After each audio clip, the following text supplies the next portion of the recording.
పదార్థాలు ఏంటో మీకు ఇప్పుడు చూపిస్తాను. ఇది చూపించాక స్కిప్ చేయకుండా మొత్తం చూడండి. మిరియాల చారుకి కావాల్సిన పదార్థాలు: ఒక పెద్ద నిమ్మకాయ సైజు చింతపండు, మిరియాలు, కందిపప్పు ఒక స్పూను, ఒక 10 వెల్లుల్లిపాయ రెబ్బలు, ఒక అర స్పూన్ ధనియాలు, ఒక 5-6 ఎండుమిర్చి, కొంచెం ఎక్కువ జీలకర్ర అన్నిటికన్నా. మిగతావి 3 టమాటాలు, ఒక ఉల్లిపాయ, కరివేపాకు, కొత్తిమీర. ఈ టమాటాలని ఇట్లా కట్ చేసుకొని నేను ఈ చింతపండు గుజ్జు తీసుకున్నానండి, దీంట్లో వేస్తున్నాను. దీంట్లో వేసేసి దీన్నంతా ఇట్లా పిసికేసుకుంటున్నాను. చింతపండు రసంలోనే ఈ టమాటాలన్నిటిని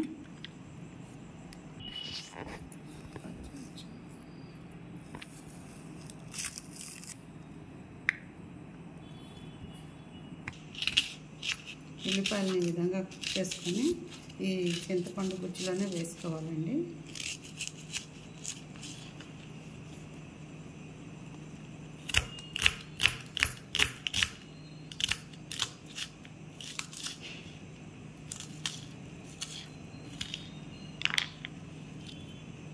ఈ విధంగా వేసుకొని ఈ చారులో పెట్టుకోవాలి. ఈ పచ్చిమిరపకాయలు కూడా ఈ విధంగా పొడవుగా చీల్చుకొని రసం చింతపండు రసంలో వేసుకోవాలి. కొత్తిమీర కూడా సన్నగా తరుగుతున్నానండి. ఈ కొత్తిమీర కూడా మొత్తం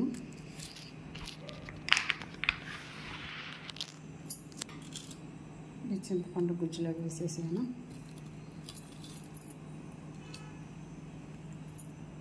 ఇవన్నీ ఒక మిక్సీ జార్లో వేసుకొని కచ్చాపిచ్చా వేసుకోవాలి. రోల్ ఉంటే రోల్లో వేసుకుంటే ఇంకా టేస్టీ వస్తుంది. రోల్లో లేని వాళ్ళు మిక్సీలో వేసుకోండి. కోసము తాలింపు పెట్టుకుంటున్నామండి, పోపు పెట్టుకుంటున్నాము. దానికి ఒక 2 స్పూన్స్ ఆయిల్ అండి.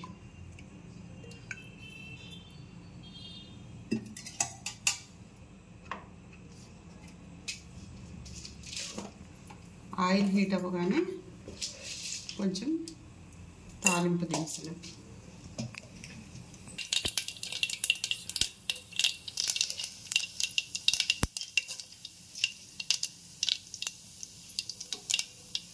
కొంచెం కద్దులుపాయలు,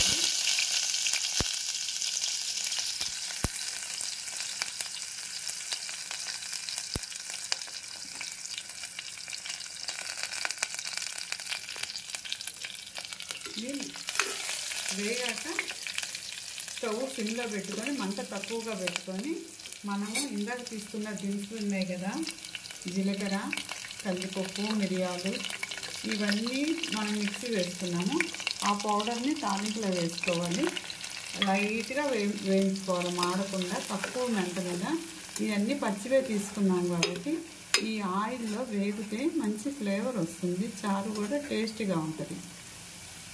కొంచెం లైట్గా, ఎక్కువ మాడకూడదు. మాడితే ఎక్కువ ఫ్రై అవుతే ఏమవుతుందంటే టేస్ట్ మారిపోతుంది.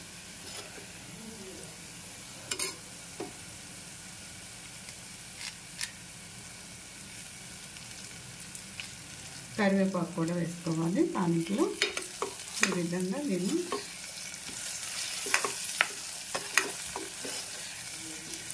లైట్గా వేపుకోవాలి, నిదానంగా వేపుకోవాలి. మంచి ఫ్లేవర్ వస్తుంది. ఈ విధంగా చేస్తే మనము రసము, అన్నము మనం పెట్టుకున్న దానికన్నా కొంచెం ఒక గ్లాస్ ఎక్కువ పెట్టుకోవాల్సి వస్తుందండి బియ్యం. ఎందుకంటే అంత టేస్ట్గా ఉంటుంది. ఎక్కువ అన్నం తింటారు చారుతోటి, ఈ రసంతో.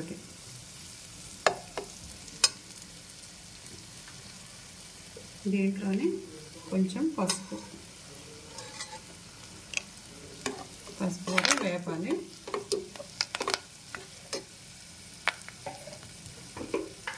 కొంచెం సాల్ట్, మన టేస్ట్కి సరిపడా సాల్ట్.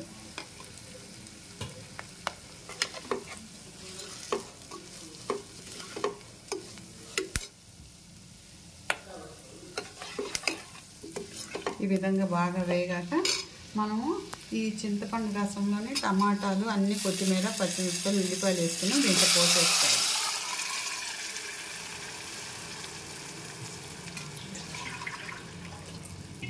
మనకి సరిపడ పులుపుకి సరిపడ వాటర్ చేర్చుకోవాలి.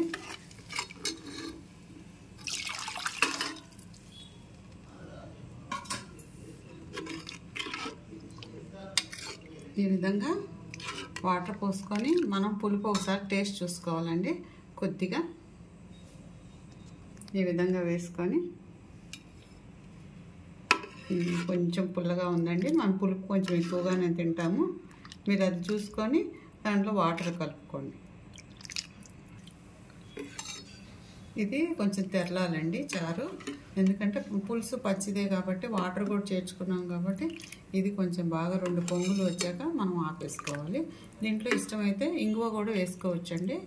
ఇష్టమైన వాళ్ళు, నేనైతే ఇంగువ వేయట్లేదు, మిరియాలు కూడా హీట్ కాబట్టి నేను అందుకని అది వేయట్లేదు. మీకు ఇష్టమైతే ఇంగువ కూడా వేసుకోండి. ఒకసారి మూత తీసి చూసుకుందాము. ఇప్పుడే పొంగడానికి రెడీగా ఉంది, తెరలడానికి. మంచి సువాసన వస్తుందండి పొంగుతుంటే, తెరుతుంటే. ఈ రసంని కమ్మగా ఉంటుంది, తప్పకుండా చేసుకోండి, ఎక్కడ స్కిప్ చేయకుండా మొత్తం పాయింట్ వైజ్గా చూసుకొని ఈ విధంగా చేసుకొని కామెంట్స్లో తెలియపరచండి. ఇంకా మీకు ఏదైనా వంటలు కావాలంటే నాకు కామెంట్స్లో పెట్టండి. మీకు కొత్త వంటలు ఏదైనా ఉంటే నేను ట్రై చేస్తాను, మీకు పెడతాను. సబ్స్క్రైబ్ చేయడం మర్చిపోకండి, లైక్ చేయండి, మమ్మల్ని ఎంకరేజ్ చేయండి.